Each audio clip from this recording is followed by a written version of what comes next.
हाम्रो नेता चाहिँ विचारको लडाइँ लड्ने, प्रचण्ड चाहिँ षड्यन्त्रद्वारा लड्ने, के अरे प्रचण्ड सरी ओली चाहिँ षड्यन्त्र गरेर लड्ने।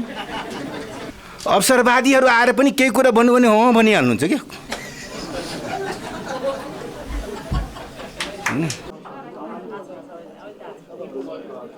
नेपाल कम्युनिस्ट पार्टी माओवादी केन्द्रका नेपाल कम्युनिस्ट पार्टी माओवादी केन्द्रका हतियारै छोडिदिउँ।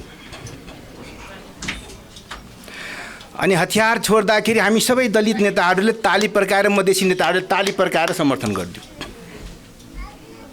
कोही आएर भन्नु भएन अध्यक्ष कमरेड किन छोड्नुभयो हतियार।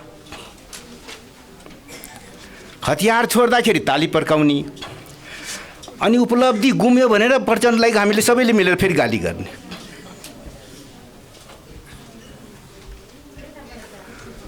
अब मधेस बिग्रियो भने पनि हामी गाली गर्छौँ उहाँलाई नि, तपाईले नि बिगार्नुभयो भने भन्छु। आन्दोलन बिग्रियो भने उहाँलाई नि गाली गर्छौँ। हामी सबै चोखो र उहाँ चाहिँ मतलब खत्तम। त्यसमा पहिले सुरुवात गर्ने म नै हो। फेरि मैले नै सुरुवात गरेको नि त। तर मैले कहाँबाट सुरुवात गरेँ? प्रचण्ड पथ छोडेपछि सुरुवात गरेको। अब हाम्रो कमरेड अध्यक्ष चाहिँ अलि उदारै हुनुहुन्छ। उहाँको भावना जम्मै जानु सबैजना मिलेर यो गर्नु पर्यो भने उहाँ हो भनिहाल्नुहुन्छ। अवसरवादीहरू आएर पनि केही कुरा भन्नु भने हो भनिहाल्नुहुन्छ क्या।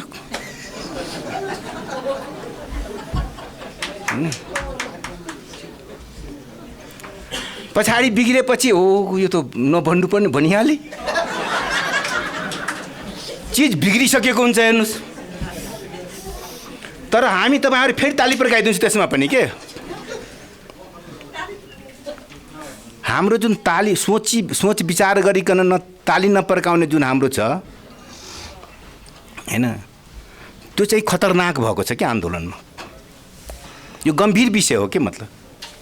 त्यसैले चाहिँ मेरो आग्रह के हो भने हाम्रो नेतालाई ठिक ठाउँमा राख्न हामी सबै गम्भीर हुनुपर्छ के। हामी त इमानदार छौँ। हाम्रो नेताले ठिक विश्वास गर्नु ठिकै हो नि त। हामीले त नेताले ठिकै गर्छ। तर हाम्रै बिचमा हमेसा नेता त बस्नुहुन्न नि त।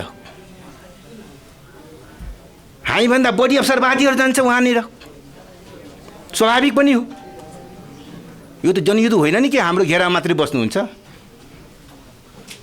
काठमाडौँमा बस्नुहुन्छ। फेरि यो कस्तो खेल छ हेरिहाल्नुभयो। हाम्रो नेता चाहिँ विचारको लडाइँ लड्ने, प्रचण्ड चाहिँ षड्यन्त्रद्वारा लड्ने, के अरे प्रचण्ड सरी ओली चाहिँ षड्यन्त्र गरेर लड्ने। उहाँ विचार भएपछि ठिक भइहाल्छ भन्नुहुन्छ। हो त नि, विचार पहिलो त विचारै हो क्या। तर ओली त महाको षड्यन्त्रकारी हेर्नुहोस्। त्यसैले चाहिँ मेरो आग्रह कहाँ हो भने यो दलितको कुराहरू, मधेसमा चाहिँ धेरै दलित हो त नि त। तर एउटा कुरा मलाई भन्न मन लाग्छ कि दलितमाथि दलितले दमन गरेको छ कि छैन, यो कुरा कसैले बोल्नुहुन्न कि। दलितहरू त दलित नेताहरू खालि आफू चोखो क्या, हामी सबै चोखो। दलित नेताहरू कुन तल छ माथि मलाई थाहा छैन। दलितमा पनि माथि तल माथि छ हेर्नुहोस्। अनि माथिल्लो दलितले तललाई चाहिँ हेपेकी हेपे गर्छन् कि मतलब। कहीँ केटाकेटी लभ गऱ्यो भने त मार्न कुद्छ हेर्नुहोस्। दलित नेतै यो कुरा मैले गर्छु। प्रमाण दिनु पऱ्यो म त्यो पनि दिन्छु कि, तर अहिले नदिउँ होइन। त्यो मधेसमा पनि छ, पहाडमा पनि छ। मधेसमा अलि बढी होला, तर पहाडमा पनि छ के मतलब। र मुख्य कुरो दृष्टिकोणको हो के मतलब। दृष्टिकोण, नेतृत्व र कार्यदिशा चाहिँ एकअर्कासँग जोडिएको हुन्छ।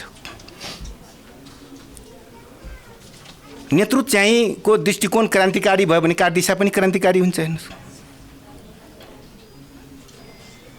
त्यसैले चाहिँ क्रान्तिकारी नेतृत्वलाई हामी चाहिँ सुरक्षा गर्नतिर नलाग्ने, खालि हामी ठोक्ने क्या।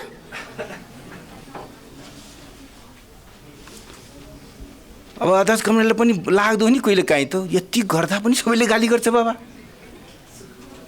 जति गरे पनि गाली गर्छ। फेरि सबै आउँछ यहीँ। हामीले जनयुद्धबाट कमाएको उहाँमा केन्द्रित छ।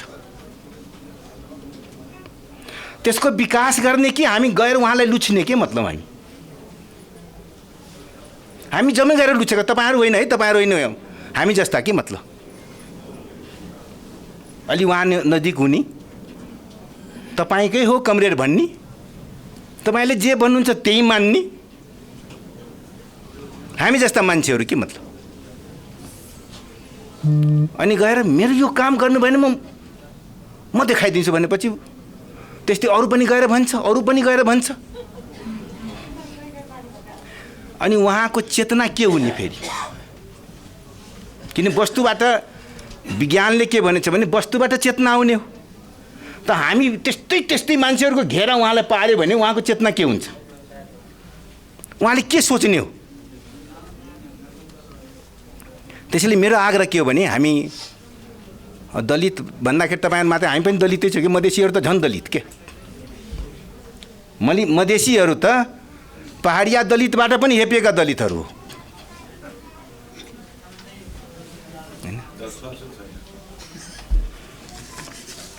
त्यसैले चाहिँ मेरो आग्रह कहाँ हो भने दलित भनेको श्रमिकहरू हो के मतलब। त्यो बाहुन हो पनि त्यो पनि दलितै हो।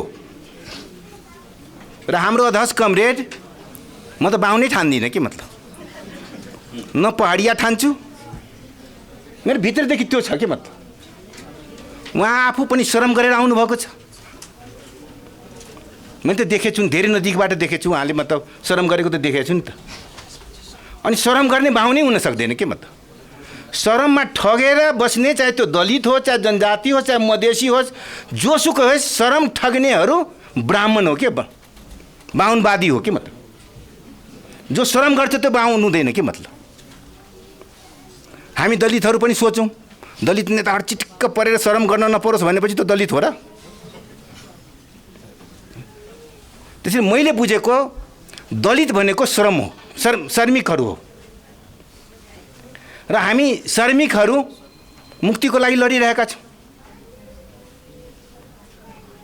अब हामीलाई रिस उठ्यो भने त्यो पनि त बाहुनै हो नि त, प्रचण्ड पनि त बाहुनै हो, हामी भनिहाल्छौँ के। म नि भन्छु बाबा, अरूको कुरा छोड्नु, अरू नभन्नु, तपाईँहरू नभन्नु भयो होला, म भन्छु। रिस उठ्यो भने बाहुनै भने भन्छु होइन। त्यही त तपाईँहरू भन्नु भएन राम्रो हो। जतिजना भन्नुभयो चाहिँ राम्रो, हामी जस्तो भन्छु त खराब हो नि त। हामी त होइन, खराबहरूको जमात बढी छ कि नभन्नेहरूको जमात छ कि हाम्रो आन्दोलनमा, त्यो पनि ख्याल गरौँ के म त। त्यसैले मेरो आग्रह कहाँ हो भने विचारको रक्षा नगरिकन र विचारको विकास नगरिकन हुँदैन के, केही पनि हुँदैन के मत। हामी त्यसमा जोर गरौँ। अलिअलि त्यसमा आएको छ र नेतृत्वको रक्षामा लागौँ। त्यसैले चाहिँ मेरो आग्रह कहाँ हो भने यो दिवस र पार्टीभित्रको अवसरवादको विरुद्ध लडौँ। अवसरवाद भनेको क्यान्सरै हुन्छ हेर्नुहोस्। र अवसरवाद भयो भने टुटफुट चाहिँ हुन्छ हेर्नुहोस्। त्यसैले चाहिँ वैचारिक रूपमा चाहिँ क्लियर हुने र हामी सबै एकजुट भौँ त।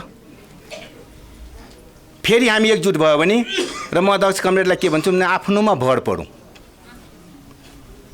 अरूसँग सहकार्य गरौँ र आफ्नोमा भर परौँ र श्रमिकहरूको मुक्तिको लागि साबी हामी सब एकजुट हौँ। यही शुभकामना सहित म आफ्नो भनाइ यहीँ टुङ्ग्याउँछु। धन्यवाद।